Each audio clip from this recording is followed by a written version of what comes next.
I'll be starting us off with the effect of conservation policies and regulations on the sustainable use of wildlife on private game ranches in South Africa. So there's been increasing recognition in South Africa's national policy that the wildlife economy can contribute both to biodiversity conservation and socioeconomic development. And recent policy initiatives like the National Biodiversity Economy Strategy highlights the importance of emphasizing or enhancing the sustainable use of wildlife to promote socioeconomic transformation and growth. However, the efficacy of these proposed policies and strategies in achieving dual goals of conservation and socioeconomic development largely hinges on the behavior of markets. And the trophy hunting sector and the live sales sector provide a unique opportunity to investigate the dynamics of the market prices in the wildlife economy. And thinking further, the potential driving factors behind these market prices may also be important to take into consideration. And many driving factors have been explored and investigated in the literature, but for today's purpose, I'd like to focus on that of scarcity or perceived rarity. So following the economic theory of supply and demand, we know that the more expensive an item, the rarer an item, the more expensive it is. And that is illustrated on the graph here, where we see, for example, a low quantity of game leads to a high demand for it in the market and therefore results in a higher price. But what influences this quantity? Literature has also investigated how conservation protection listings can cause a perceived rarity in wildlife taxa. And individuals in the wildlife trade business actually believe that the declaration of a species as endangered by either CITES or IUCN applies the official proof that the species is rare and therefore more valuable in the market. And just to illustrate this further, there was a study done in 2006 where authors explored how perceived rarity affects market prices of wildlife. So authors developed a rarity index where they assigned points to the different listings of CITES and IUCN to overall indicate that lower scores show rarer taxon. And what they actually found is that rarer taxons had higher prices. And this is illustrated in the graphs on the right, the top graph showing collectible butterfly prices in Papua New Guinea, and your bottom graph shows trophy hunting prices of wild sheep and goat. So given this pattern that conservation listings may be a driving factor behind wildlife market prices, I wanted to see if the same applies to African taxa. So in South Africa, we have a national policy where we adhere to the sustainable use of our natural resources, and to regulate such policies, the threatened or protected species, or the TOPS regulations, were put in place. Essentially, the TOPS regulations consist of a list of plants and animals in South Africa that are either threatened with extinction or are in need of national protection. And depending on the level of the threatened status, there are certain prohibitions and restrictions that apply to their trade. However, these TOPS regulations the effectiveness of these regulations in enabling sustainable use of wildlife has been questioned.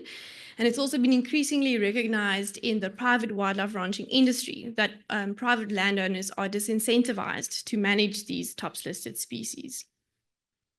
Therefore, I explored the market prices of two TOPS listed species, the Cape Mountain zebra and the bontebok, both indigenous to South Africa, where I explored their auction prices, their trophy hunting prices, and along the value chain, also the frequency of their trophy exports. And I did this between 2016 and 2023. So starting off with the auction prices, I calculated the median auction price for bontebok and Cape Mountain zebra using the database of a local auction house called Wildswinkel. And here we can see a stark decline in the prices that these species would sell for on auction, both showing a more than 90% decrease in their typical prices. From the professional hunters register managed by our national department, I calculated the average trophy hunting prices. And again, we can see with Cape Mountain zebra, it's lost its market value with more than 90%. Bontebok showing slightly more interesting results, where we see a stark increase in its trophy hunting price in our COVID year, and that perhaps indicates the phenomenon of perceived rarity causing an increase in demand and therefore higher market values.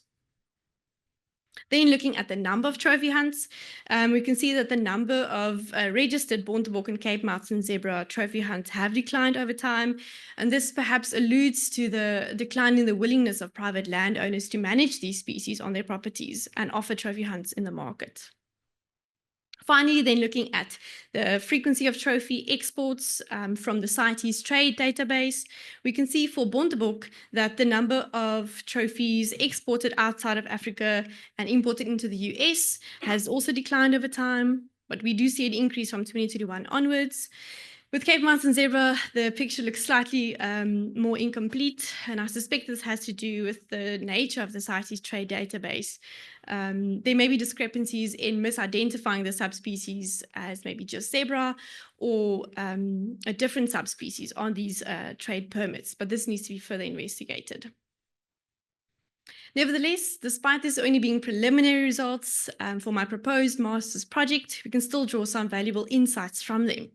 So as I mentioned in the beginning, literature has indicated that CITES and IUCN listings create a perceived rarity to wildlife taxa, therefore increasing their demand in the market and resulting in high market values. But we do see, however, a slightly opposite pattern when we look at the TOPS regulations in South Africa. And the decrease in the Bontebok and the Cape Mountain zebra auction prices may indicate that the market was flooded with these species due to private wildlife ranchers selling off their stock due to restrictions that are associated with these trade permits, therefore increasing the supply in the market and results in their lower market value.